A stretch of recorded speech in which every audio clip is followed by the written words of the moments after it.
Hello everyone, welcome to another episode of Non-Scripted Ramblings. I'm Kendall Richardson. Thank you so much for joining me once again for another roundup, review, ramble discussion of the latest episode of the Falcon and the Winter Soldier. This episode, of course, is number 5, our penultimate episode for the first season. I'm going to start calling it the first season because I really do.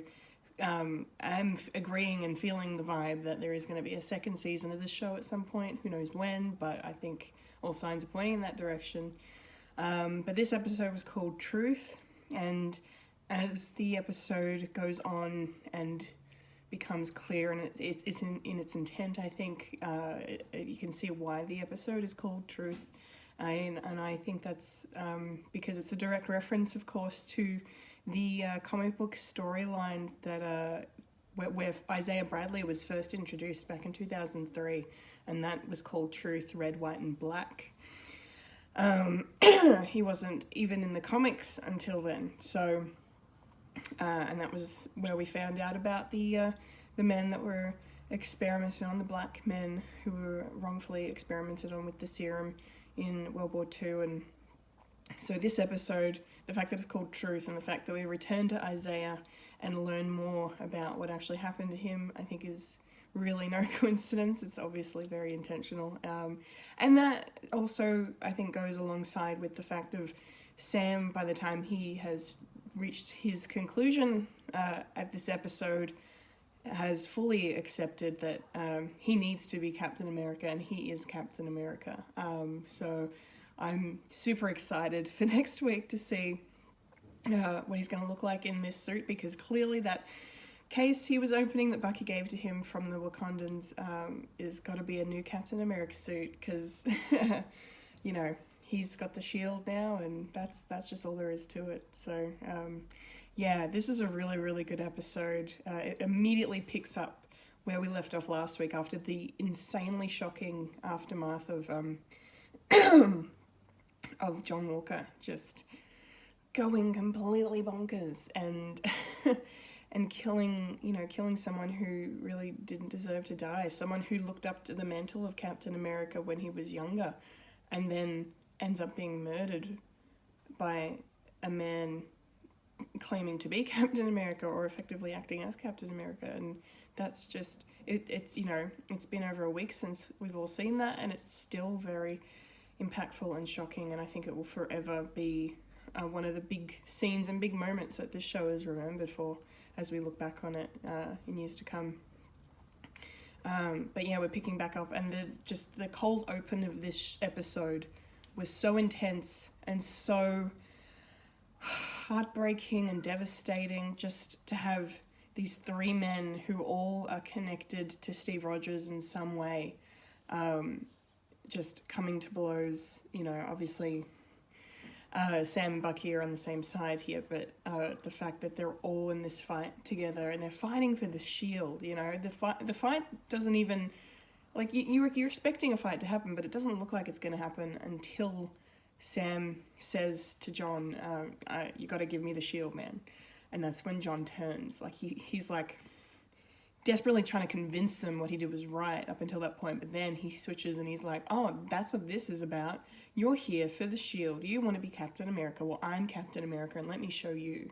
And, you know, the entire time through this fight, he's like, don't make me do this. Like, he's like, we could have been partners. You know, he's so complex. It's so wonderful, because he just has such a way of being crazy and power mad driven, you know, but at the same time he does have still some altruism to him, that he wants to be like Steve Rogers. He wants Steve Rogers' best friends fighting alongside him. He doesn't want to be at odds with him.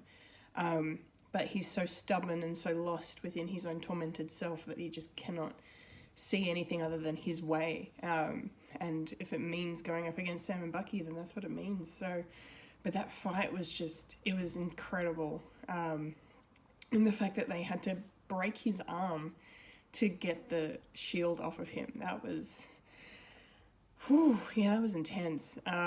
yeah, it was very intense, and I can't believe too that his arm was still in a sling. Like when this episode was going, like, you know, after we saw him later in the episode, he goes to visit Lamar's family to, you know, get some closure and to speak with them and hear them and be there for them as well. But he's still wearing the sling, and which I found interesting because, you know, he's taken the serum, so shouldn't he have healed by now, considering Carly was shot by Zemo, and was that last week, I believe, and she was obviously wounded, but she recovered fairly quickly, so, but I don't know, bullet wounds, I don't know how badly they broke his arm when they pulled that shield from him. They probably snapped the bone in half, like it sounded bad, so maybe that's why, just, you know, and of course, maybe because the serum isn't the same as the one that Steve Rogers had, it's the, you know, it's the more recent iteration, so I think maybe it just acts differently and people, it heals people differently maybe, I don't know, that's just kind of what I'm thinking, because otherwise why would he still be in a sling, but that's just me, anyway. Yeah, but it was an insanely good fight, and the music that just accompanied it, like especially right at the end when Bucky throws the shield down next to Sam, it's still covered in blood, it's still fresh with that Flag Smasher's blood on there the entire time that John is fighting with it still and using it as a weapon. You know, like it's so poetic in a way that he's using a shield for defense, a symbol for freedom, I guess, a symbol for Captain America more so than freedom, I suppose, because the word freedom has complications in the MCU now, doesn't it? But that symbol means so much, and the fact that it's being used as a weapon is just insane to think about. But yeah, Bucky throws it down, and he doesn't say anything. He just looks at Sam and as if to say, "This is all your fault. We wouldn't be in this situation if you had have just held onto the shield and done what Steve asked of you, you know." And then just it kind of breaks your heart to then see after Bucky walks away, Sam, you know, barely can get to his feet after the fight and pulls up the shield against him, and just the expression on his face, I think he's realizing maybe Bucky is right and he should have hung on to it. Like it just, that's kind of what I was getting, and just the way the music really amplifies this moment and what they're trying to portray is just so powerful, and I loved it. And then and then we cut to title card, and I'm just like, we're like not even 10 minutes in, and I'm just, all right, emotionally checking out because this is just too much.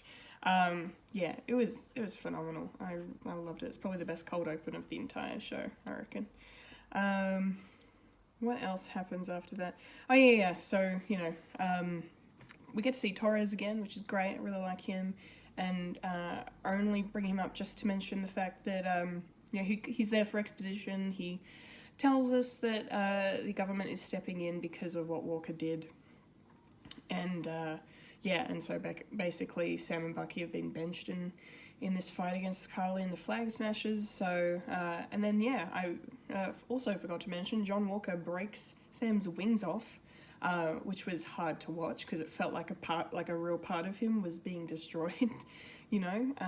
So that was another hard thing to watch about that fight, but again, made it brilliant.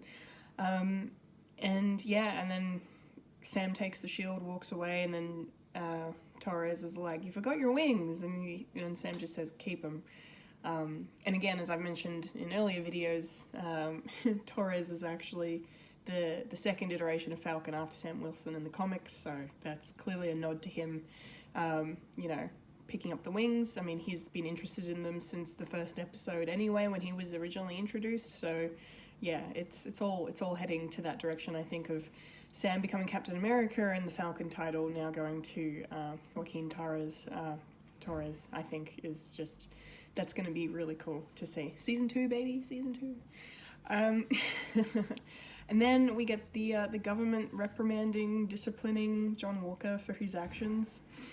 And I was half expecting, or not even half expecting, pretty much fully expecting the government to double down and go to bat for him and support him because, you know, as Sam even points out, he's got an exemplary record, medals of honor, he's never put a foot wrong in his entire life, and here he is having killed a man representing his country, like only one other person ever has. So it's just, so it's not surprising, I guess, to see that they're like, we're stripping you of your titles and you're, being dishonorably discharged and all of that. But I was, just the way that, I don't know, America's political climate has been over the recent years, and certain choices that have been made, and especially given the choice that they basically lied to Sam Wilson and said that they're like, oh, the shield's going to stay in the museum at the Smithsonian, it's going to be fine. And then, next minute, John Walker walks out with the shield. So I was kind of expecting it thematically to continue on with that sort of decision making. But no, they're like, let's punish you because you've done a bad thing. And I'm glad that they did that because, A, it makes the most sense, just because, that's not cool to do that. And, clearly America in the MCU has no bones about just putting people in their places and all of that stuff. And so I'm glad I'm glad they made the right call there. But it also motivates John Walker throughout the rest of the episode about how he believes he is still Captain America regardless of what the government says, and he's got the serum now, so he's super powerful, super strong, and he believes he's being treated unfairly, and he was not allowed to explain his actions fully while he was on trial, essentially. But and then that, of course, leads to the surprising and wonderful introduction of Julia Louis-Dreyfus into the MCU, which was that was a nice surprise. She is playing, where is her name? I wrote it down so I wouldn't forget it. Contessa Valentina Allegra de Fontaine. Also known in the comics as Madame Hydra. She is a pretty important character in a few storylines in the comics, it seems. She was a S.H.I.E.L.D. agent originally, and then and teamed up with Nick Fury. They even had a romance in the comics, and and then it was revealed when, obviously, that Hydra was S.H.I.E.L.D. She revealed herself to be Madame Hydra and was, the big boss of Hydra, basically. And then there was also another iteration of her where it turned out she was actually a triple agent, not just a double agent, and was also working for the Russian organization Leviathan. So that's really interesting. So she's a very, very complex woman herself, and it's really cool to see someone as wickedly talented as Julia Louis-Dreyfus is playing this character. The really cool and interesting thing that I learnt after watching the episode and doing some research is that she was actually supposed to be in Black Widow the first, last year. That was her first appearance originally, and because of the pandemic, we still haven't seen Black Widow, so obviously Kevin Feige and his wonderful band of storytellers had to make a judgment call and decided that they could, even though she's in this and also in Black Widow, they could go ahead and put this out first without ruining continuity too much. A lot of people online have been pointing out the fact that the way her intro here goes one of two ways. It works to the mystery of who is this woman and why is she here. It's a cool kind of mysterious, enigmatic introduction for her. But they go make a point of her heels being a calling card sort of situation of, we know who that is walking in. If we'd seen Black Widow first and we hear those heels in this episode, we would have been like, oh my god, it's Val, or she doesn't want to be called Val. She's like, just keep that in your head. I thought that was funny when she's talking to John Walker. But so here she is here, and I guess we'll see her in Black Widow in July and get a bit more of her context, and maybe, I don't know, part of me feels like she's not even going to be a big part of Black Widow, just because I think this is the first we're really hearing of her in the MCU at all. Correct me if I'm wrong, comment below, but I'm pretty sure we had no idea this was coming, and there's no inkling of it in the trailers, but I guess it stands to reason that she's going to be playing a big part now going forward, because, you know, when Nick Fury first appeared in the MCU all the way back in the post-credit scene of Iron Man, you know, it was to set up the Avengers, right? Well, here, Val is basically recruiting, it seems to be recruiting people for her own sort of kind of gain, if I can speak properly, gain. You know, she's recruiting John Walker. A lot of people saying maybe she recruits Taskmaster in Black Widow, because one of the things I've been wondering is why introduce someone like Taskmaster in Black Widow for a one-off, because it's set in the past, right? Like, if you're not going to bring him back later, so, like, in the present. So I feel like we're going to see Taskmaster again after Black Widow. We're going to see John Walker, obviously, going forward. Season 2, I keep saying, I'll just keep repeating it. Season 2, it's happening. Yeah, so, and yeah, there's just, it's just all signs are kind of pointing to that, I think. So, I don't know, we'll see what happens.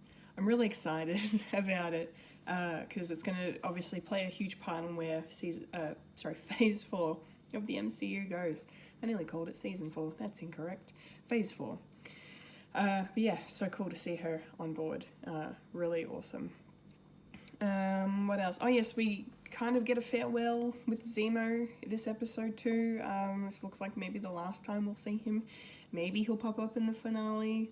I hope so, because I want more Zemo. Everyone wants more Zemo. He seems to be definitely the most popular character to come out of Falcon and the Winter Soldier, I think.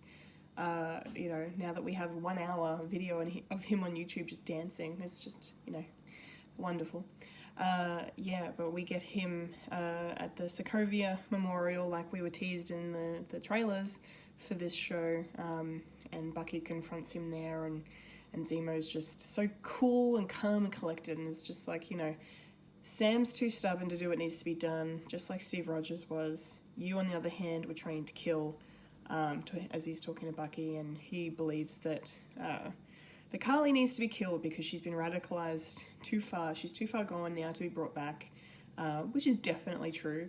By the time the episode's done, you know, if she's willing to work with actual criminals to get her point across, then yeah, I think it's time to call it on her redemption, at least for now. But Bucky is someone that Zemo believes could actually do the right thing and kill Carly to prevent more death, I guess. I don't know.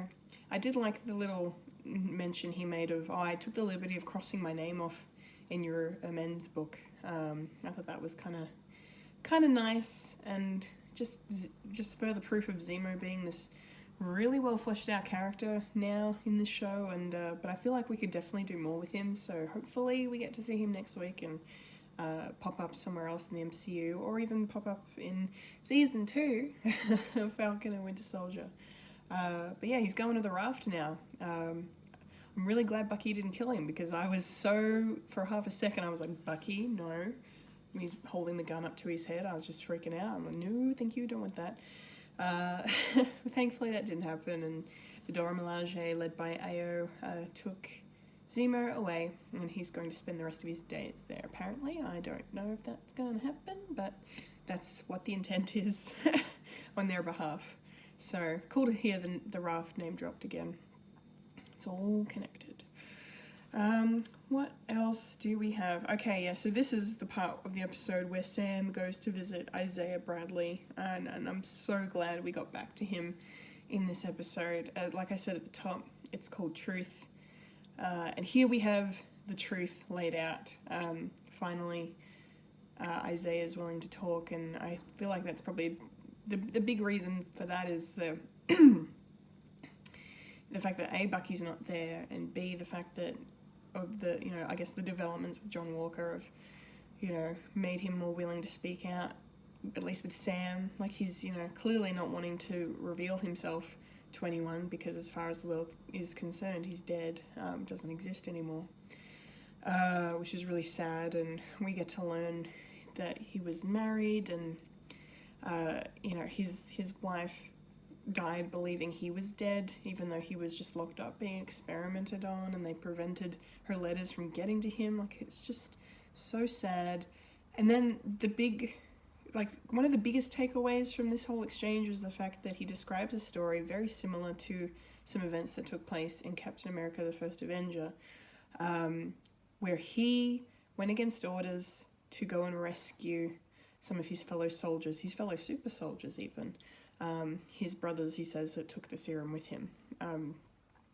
And, the government was just like, nah, we're going to blow up this camp and erase it from history. We don't want anyone to find out about these experiments we're doing. But Isaiah was like, no, you're not killing these people. They don't deserve to die. So he gets them and he brings them back, and and then eventually they die, and he gets reprimanded for it and locked up and tortured and experimented on for 30 years.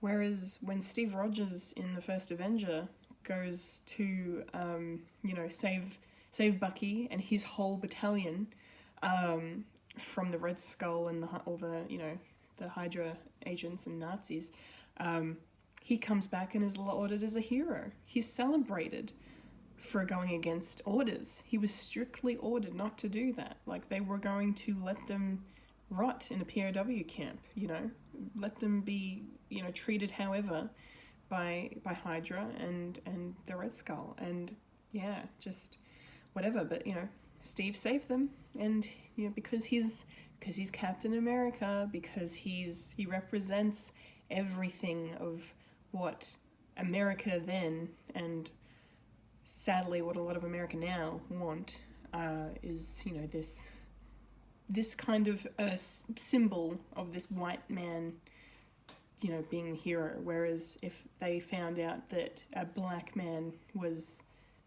had powers and was just as heroic, they because Isaiah even mentions the fact that black men were going to war for their country in World War II, in the Korean War, and etc. Just goes on, and they were coming back, and they were burning crosses would be on their lawn, because of the way and the mentality that is just grossly wrong, of prejudice and injustice in American society against black citizens, people of color. It's just so messed up, and it's still happening. And I love the fact that Isaiah points it out. It's like, it's they erased my history, and it's been happening for 500 years. And he goes out of his way to explain to Sam, like, that you think things have changed, you think times have changed just because you have that white man's shield, that you can do things, and you don't think that they'll, as soon as I'm announced, they'll come and kill me. Are you kidding? Yeah. So you can understand exactly where Isaiah is coming from, and I love how Carl Lumley just really lets you feel the agonizing pain that he's feeling as Isaiah. It's just so powerful and so important, and I'm so glad they're doing this story because it's so relevant to today and everything that's happening in the world still. It's Isaiah's right. This shit is still happening, and it really kind of becomes the push that Sam needs to kind of reevaluate his character, reevaluate his way of thinking, and what Captain America means to him, and whether or not he should pick up the shield again. But his first reaction overall really is just to return home. So he calls up Sarah and says he's going home to Louisiana, and they end up working on the boat to restore it so they can sell it, because apparently in the state it was in, it was not going to sell. So and Bucky rocks up and to drop off this case that I mentioned earlier, that's got the new Sam's new suit in it, or new wings, or whatever it is. We don't know. We'll find out next week. And then he ends up staying and helping them fix the boat and stuff. And I really loved this whole, whilst maybe a lot of it could probably, in terms of pacing was fine, but I some of this stuff probably could have been condensed or not as drawn out, I guess. I don't know. I mean, I still really enjoyed it. I did. But from a storytelling perspective, everything kind of really slows down during this whole 15-minute 20-minute sequence of Sam and Bucky in Louisiana, and it's fine. Like, I think they achieve what they want to achieve with it, but it was an interesting decision to really just put the brakes on the main story for Sam and Bucky to take stock, and it was good for their character development. So maybe I'm being too harsh. I don't know. Comment below what you think, if you agree with me or not. But yeah, I don't know. I'm kind of on the fence about whether, like, how much of that stuff was necessary. But apart from that, it is wonderful. I loved, like, just the little moments of Sam and Bucky bonding and becoming, you know, they're so much better friends now. Even from when they were at the start of the episode, when Bucky didn't even want to speak to Sam about any of this. And yeah, and I love that he's so willing to help him as well, and jokingly flirting with Sarah is quite funny. Yeah, there's a lot of good stuff there. So yeah, I mean, maybe some of it could have been removed, but it's still enjoyable. You know, a lot of us came to this show for the two of them. I mean, they are the Falcon and the Winter Soldier, so we're here to watch them, and it's really, really good stuff when you strip it down, I guess. It's what it does for their characters and their development. So, but it's an interesting choice that it happened like in the penultimate episode of the whole thing. But it was fine. I mean, I'm just glad we had an episode that was an hour long. Here I am complaining about pacing, and I'm like, yay, an hour of this. Please give us more. There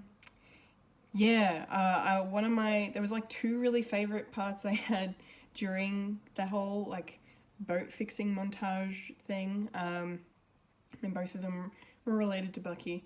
The fact that he comes over to help Sam with the like a pipe has burst and this gas is coming out, and then he jumps in. He's like, let me do it. I got it. And then he gets the wrench in there and he starts using his left hand, which is his right hand. He starts using his right hand, which is his metal arm. And then Sam's like, why didn't you use the metal arm? And then Bucky says, I don't always immediately think of it. I'm right-handed. And I just lost my shit. Like, just the matter-of-fact way he says it, he's just like, oh, I'm right-handed, what do you want from me? It's so good. And then, later on, you just see Sam struggling with this crowbar, trying to get this bit of metal off the, railing of the boat or whatever, and Bucky just walks up with his left arm and just grabs it, pulls it off, rips it off, and then just the look on Sam's face is just priceless. So, yeah. So there were some definite good moments to that whole thing, and and also really just great to see Sarah Wilson return in this episode and get a lot more screen time. I really enjoy her performance. Adepero Oduye is doing phenomenal work as Sarah. You really, really believe their sibling bond that they have, and the familial connection they have to each other and to their parents through the boat, and I just love it. That conversation they have at the end when, Sarah's really just trying to convince Sam that Isaiah is, whilst he's been through it, but you can't let him convince you of what you need to do and who you are and who you can be, even, despite everything, and I love how Sam's like, well, yeah, that's fair, but you can also see where Isaiah's coming from. So, it's great. It's great. And then we get Sam training to be Captain America. He's fully realizing now that that's who he is. He's come to his truth, that he is Captain America, and that we can have a black Captain America, I think. So it's really great to see him training with the shield and all of that. And I skipped over it, but the conversation just beforehand that Sam and Bucky have, and Bucky apologizes to Sam because of, the fact that he and Steve, like when Steve said what he was going to do, they didn't consider what it meant for a black man to take on the mantle of Captain America. And, so he apologized for not, not thinking it through correctly, not being empathetic and sympathetic with Sam's situation because he's a man of colour, and what that means for America, for someone like him to be that person. And it's a heavy weight to put on anyone's shoulders, but to, the fact that he's a black man really exacerbates the pressure, and it makes you question everything, and it makes Bucky question everything when he says, like, when you gave it up, I questioned Steve, I questioned you, I questioned myself. And because he says he sees that shield as his closest thing he has to family, really, because all he had left was Steve from his, life lived a long time ago. And now Steve's gone, which they clearly say in this episode twice that he's gone. And then he mentions, well, I've got his book still. So, and then it's nice that in this conversation too, that Bucky comes to the realization that, his amends, or as Sam says, he wasn't amending, he was avenging. He was apologizing to these people for closure, like he wanted to feel better. He wasn't considering, trying to make them feel better. And he said, I'm sure there's one person in that book that you could make some real impact with. And I bet that is, I've completely forgotten his name, and I don't have the note in front of me, but the old man from episode 1 whom Bucky had befriended because he killed his son. I think we're going to see him return next week, and Bucky will, tell the truth, I think, and I don't know, something will happen there, but it's really nice to see Bucky he's acknowledged the fact that he still thinks there's some part of Winter Soldier in him, but Sam is helping him come to a place of realization of what he needs to do, and how he needs to get there, to be himself, to be James Buchanan Barnes, once again. So it's all really beautifully written. I really loved it. So I think I'm nearly at the end of the episode. I think basically all I have left to say now is that so John Walker, I think, has realized now that he needs to kill Carly. So with our first mid-credit scene showing that he's building his own shield using his Medal of Honor, one of his Medals of Honor, or maybe all of them, on the shield, because he still, as I said, he still believes he's Captain America.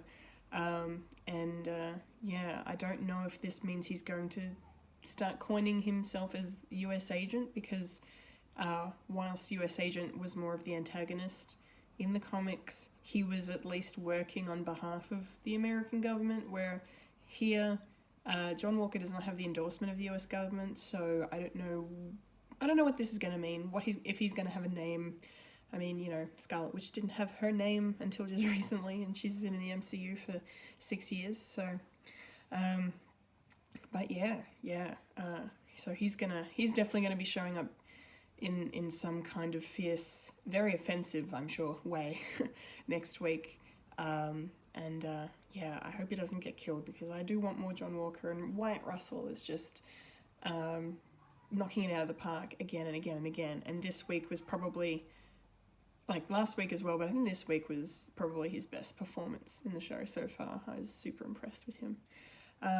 We basically end on the fact that, Sharon Carter was on the phone with Batroc, getting him, to do a job for her, and that she's going to pay handsomely for. And then we see Batroc rock up in New York City to meet with Carly and the Flag Smashers, and then, Carly's long-haired Aussie hunk guy, is like, we're working with criminals now. She's like, well, haven't you heard? We are criminals. And then Batroc wants nothing to do with the movement. He just wants to kill Falcon because he wants revenge for, what happened in episode 1. And then some. So I guess Batroc brings the weaponry, and then the Flag Smashers, unite, as more people are called to arms, and they take on the GRC, and that's pretty much where we end our episode. with Sam looking into the case of whatever his suit is, and I cannot wait for next week. It's going to be explosive and intense, and if Sharon Carter doesn't turn out to be the power broker, I'm going to be very disappointed, because I think that one scene she had is just basically spelling it out for us that that's who she is. So I'd be very surprised if she wasn't at this point. But it could be a red herring, could be a misdirect. I hope it is, because I mean, as cool as it would be to see Sharon Carter as like a villain, I really have been saying all along that I want to see Sharon Carter from Civil War, you know, Agent 13. I want to see good Sharon, you know, living up to her great aunt Peggy's name and just carrying on her legacy, but I don't think that's happening. So I don't know. We'll find out next week anyway. But I think that's it for me this week, guys. If I left anything out, comment below and yell at me. Feel free to. But I think I've pretty much said all I need to say about episode 5 of Falcon and the Winter Soldier, Truth. One more week to go now, one episode left of this incredible show. I'm so excited to see this, so and I bet everyone else is very excited to see how this all ends next week. So I will be back then, but until next time, I've been Kendall Richardson, and you just experienced non-scripted ramblings.